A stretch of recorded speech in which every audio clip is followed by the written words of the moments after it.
Hello, everyone. Welcome to another episode of Love, Life, and Energy. I've got an amazing special guest here with me today, Katrina Reyes.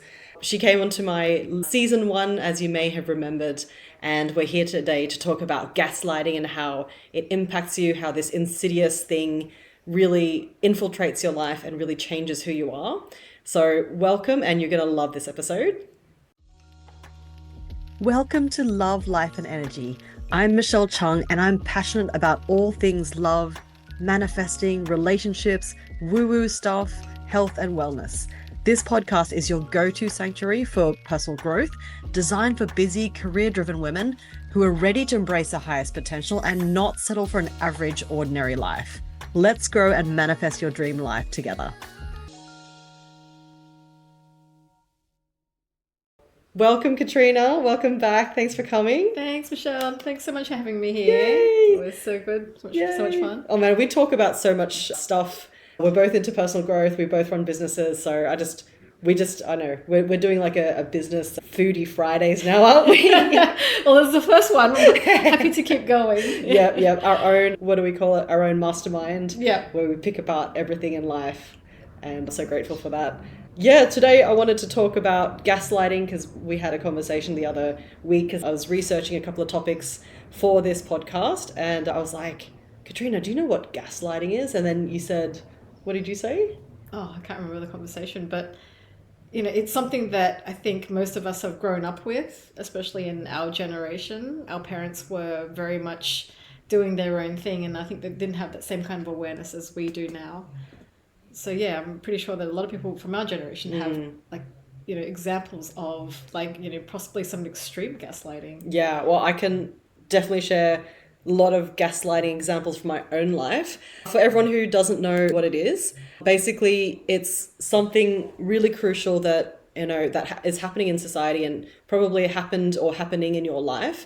It's very often overlooked. And I didn't even know what it was, that I was doing it myself, that my parents had been doing it to me, my whole family had been doing it to me since I was a child and had no idea. I just thought that's just how life is and that's how things are. But actually recognizing gaslighting and protecting yourself from this emotional manipulation, because that's exactly what it is. So it's something like if you've ever doubted your own feelings or felt like someone was twisting the truth to make you doubt yourself, question your own reality, then this is the episode we're going to really break that down. So basically, it is a form of emotional manipulation, right? When someone tries to make you doubt your own perceptions, your memories, or even your sanity. This can happen in romantic relationships, friendships, family dynamics, or even at work. I'm sure at work, a lot of people are familiar with this, with horrible bosses that make you think you're going insane. So we've all experienced it at some point in our lives, but we're not even aware what it is, or we're just put up with it because we just don't know how to deal with it, right? So the key it's that it's subtle. It's not outright lies, but it's a very slow of trusting yourself. So for example, in my own childhood growing up, I was always accused of being too sensitive. Like my family was saying, oh, you're too sensitive, you're too emotional, you're too this, or, and then all of a sudden it was like, oh, you're too tough, you're too independent. And so you have to kind of overcompensate because you're being told you're too this. And then you, as a child, you change to protect yourself. So you're not getting accused of being too this or that. And so you're never really authentic or who you are. And then you start thinking, this never really happened. This is just how things are, or you just think you're imagining it. So even in relationships, someone might be doing that to you. And then you start thinking, well, maybe I'm wrong, or maybe there's something wrong with me. And over time, you start doubting yourself. So here's the thing, the gaslighting, it thrives on confusion.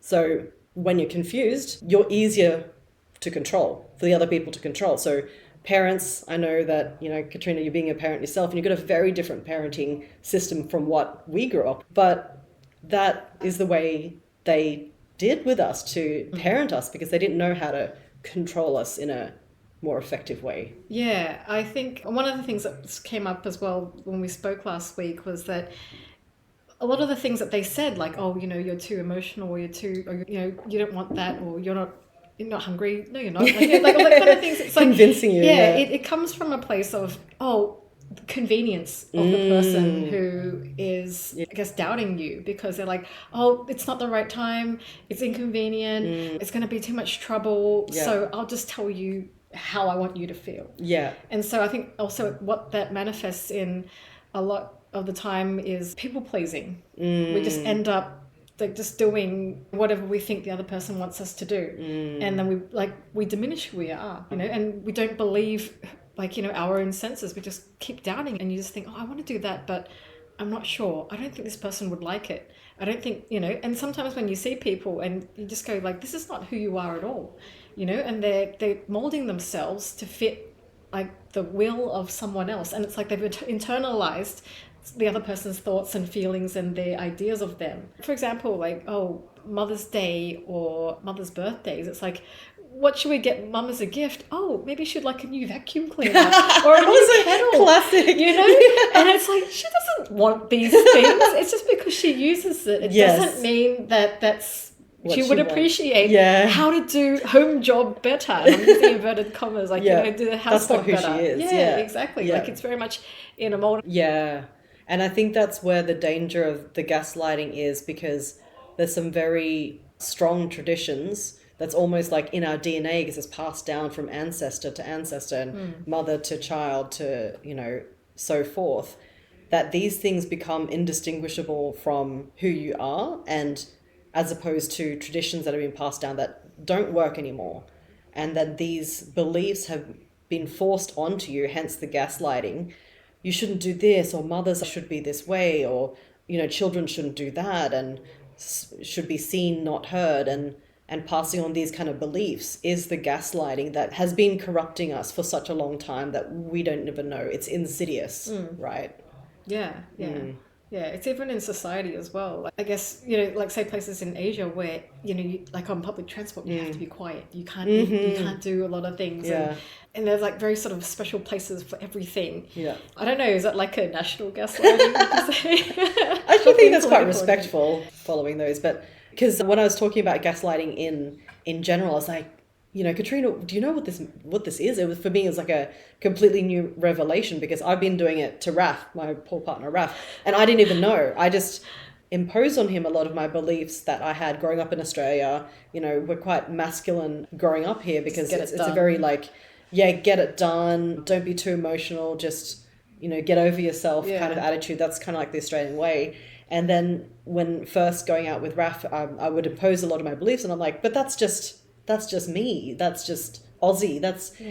And he was saying, that's not actually you. And I just couldn't see it. And that's the thing, like, when you're in it, you cannot see it. You just think that is normal. You think it's just you. You think that other person's trying to change you, but they're actually trying to tell you, pointing things out for you. But you've been so brainwashed from years of gaslighting, or being gaslighted too, that you can't see what's really you and what is being imposed from the cultural and upbringing. Do you think that it's just part of your identity, and can you extricate yourself from it? Like, what's the goal here? Yeah, that's a good question. I think the overall goal is to figure out who you are authentically. I think that's everyone's real goal, isn't it, in life? To be authentic to your soul, your true self, so that you can carry out your purpose, because maybe you're carrying out a purpose that's not even yours, that's been imposed upon you from your family or from society, that you should be doing it this way. But to go off and live in a mountain or do a Reiki retreat or become a monk is not normal, and it's weird, or that's too far out, and why would you do that? So there's a lot of like restrictions and beliefs placed upon yourself of what you can and can't do.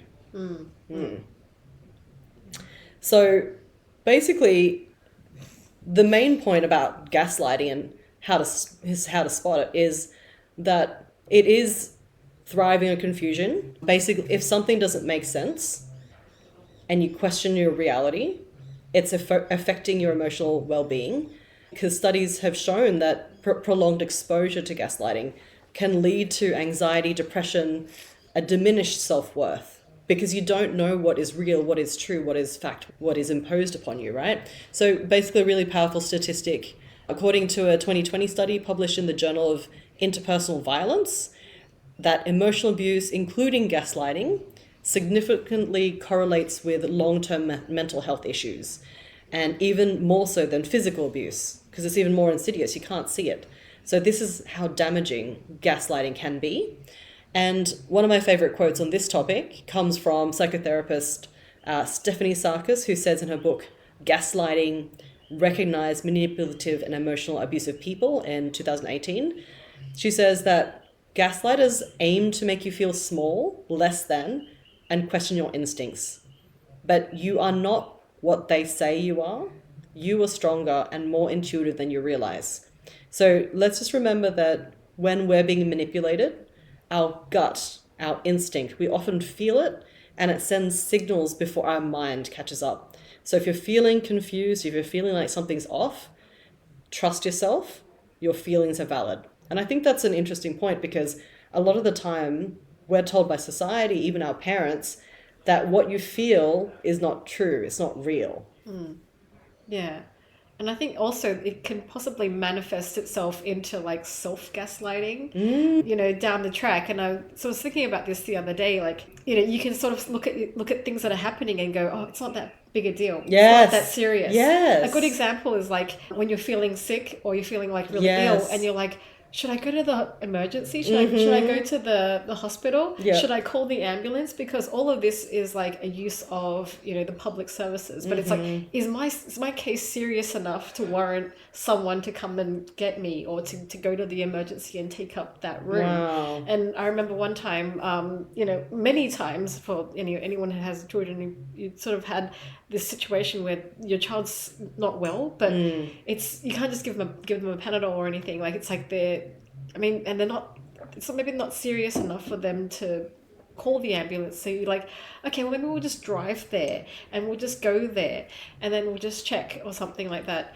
And it's almost like, oh, should we just wait and then see whether or not they're gonna, be Die. okay? No, like, well, like they might be vomiting for a little while, but, wow. It's probably not like, I don't know, there's varying degrees. Yeah. And then there's sort of like some point where you get to like, how bad does it need Yes. to get until Where's we that go boundary? seek help? Yep. Yeah, like, and it's the same for ourselves too. How bad does it need to get before we seek help, before True. we get help, and before we tell someone what's going on? Yeah, exactly. Like seek counseling or therapy or coaching, or even to tell a friend. Yeah. Because half the time your friends will even say to you, you're crazy, or like, are you imagining things, It's not and that trying to talk you out of bad, it. or- yeah, That's yeah. a really good point. So the self-gaslighting, and I suppose the only thing that combats that is to have that high sense of self-esteem and self-worth. Yeah. Because then you have pretty good boundaries and you could honor that, but also having a very high sense of intuition and instinct can help you follow through and protect yourself.